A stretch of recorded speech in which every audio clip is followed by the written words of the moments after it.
ಕರಾವಳಿ ಜಿಲ್ಲೆಗಳಲ್ಲಿ ಮುಂಗಾರು ಮಳೆಯ ಆರ್ಭಟ ಜೋರಾಗಿದೆ. ಉತ್ತರ ಕನ್ನಡದಲ್ಲಿ ಪ್ರವಾಹ ಭೀತಿ ಈಗ ಮುಂದುವರಿದಿರುವಂತದ್ದು. ಕಳೆದ ಒಂದು ವಾರದಿಂದ ಧಾರಾಕಾರ ಮಳೆ ಆಗ್ತಾ ಇದೆ. ಈ ಹಿನ್ನೆಲೆಯಲ್ಲಿ ಸದ್ಯಕ್ಕೆ ವರುಣನ ಆರ್ಭಟ ಜೋರಾಗಿದೆ.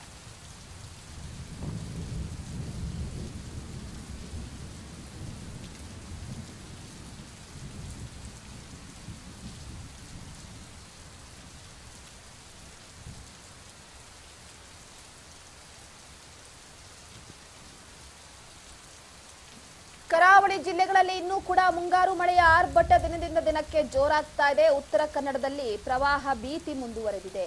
ಕಳೆದ ಒಂದು ವಾರದಿಂದ ಧಾರಾಕಾರವಾಗಿ ಮಳೆ ಸುರಿತಾ ಇದ್ರೂ ಕೂಡ ಇನ್ನೂ 4-5 ದಿನ ಇದೇ ರೀತಿ ಮಳೆ ಮುಂದುವರಿಯಲಿದೆ ಅಂತ ಹವಾಮಾನ ಇಲಾಖೆ ತಿಳಿಸಿದೆ. ಗಂಗಾವಳಿ, ಅಘನಾಶಿನಿ, ಶರಾವತಿ ನದಿ ತೀರದಲ್ಲಿ ಜಲ ಪ್ರವಾಹ ಉಂಟಾಗಿರುವಂತದ್ದು. ಜನವಸತಿ ಪ್ರದೇಶಗಳಿಗೆ ನೀರು ನುಗ್ತಾ ಇದೆ. ಆರೆಂಜ್ ಅಲರ್ಟ್ ಅನ್ನ ಘೋಷಿಸಲಾಗಿದೆ. ಹವಾಮಾನ ಇಲಾಖೆ ಈಗ ಒಂದು ಕಡೆ ಆರೆಂಜ್ ಅಲರ್ಟ್ ಅನ್ನ ಘೋಷಣೆ ಮಾಡಿದೆ. ದಕ್ಷಿಣ ಕನ್ನಡ ಜಿಲ್ಲೆಯಲ್ಲೂ ಕೂಡ ಮಳೆಯ ಆರ್ಭಟ ಜೋರಾಗಿರುವಂತದ್ದು. ಮಂಗಳೂರು, ಉಡುಪಿ, ಕಾರವಾರದಲ್ಲಿ ವರ್ಷಧಾರೆ ಜೋರಾಗಿದೆ. ಶಿವಮೊಗ್ಗ ಜಿಲ್ಲೆಯಲ್ಲಿ ನಿರಂತರ ಮಳೆ ಮುಂದುವರೆದಿದೆ. ಈ ಹಿನ್ನೆಲೆಯಲ್ಲಿ ಕರಾವಳಿ ಜಿಲ್ಲೆ ಸೇರಿದಂತೆ ಉತ್ತರ ಕರ್ನಾಟಕದಲ್ಲೂ ಕೂಡ ಅತಿ ಹೆಚ್ಚು ಮಳೆಯಾಗ್ತಿರುವಂಥದ್ದು. ದೇವಸ್ಥಾನದ ಒಳಗಡೆ,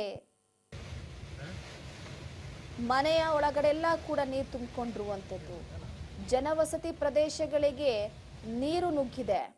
ಇನ್ನ ದೇವಸ್ಥಾನದ ಅಕ್ಕಪಕ್ಕ ಇರುವಂತಹ ನದಿಗಳಿಂದ ದೇವಸ್ಥಾನದ ಒಳಗೂ ಕೂಡ ನೀರು ನುಗ್ಗಿರುವಂಥದ್ದು ಗಮನಿಸ್ತಾ ಇರ್ಬೋದು ನೀವು. ಮಂಗಳೂರು, ಉಡುಪಿ, ಕಾರವಾರದಲ್ಲಿ ವರ್ಷಧಾರೆ ಜೋರಾಗಿದೆ.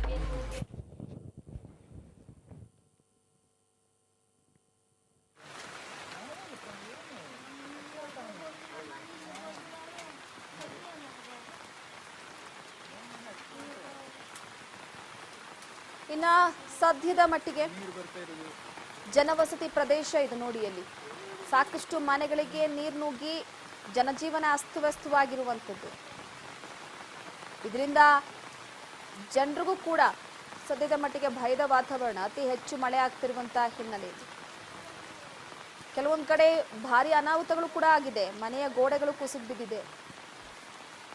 ಮಳೆಯ ಆರ್ಭಟಕ್ಕೆ ಜನರು ತತ್ತರಿಸಿ ಹೋಗಿದ್ದಾರೆ. ಕೇವಲ ಕರಾವಳಿ ಭಾಗ ಮಾತ್ರ ಅಲ್ಲ, ಕೇವಲ ಉಡುಪಿ, ಮಂಗಳೂರು ಮಾತ್ರ ಅಲ್ಲ, ಸದ್ಯದ ಮಟ್ಟಿಗೆ ಈಗ ಉತ್ತರ ಕರ್ನಾಟಕದಲ್ಲೂ ಕೂಡ ಮಳೆ ಜಾಸ್ತಿ ಆಗಿದೆ.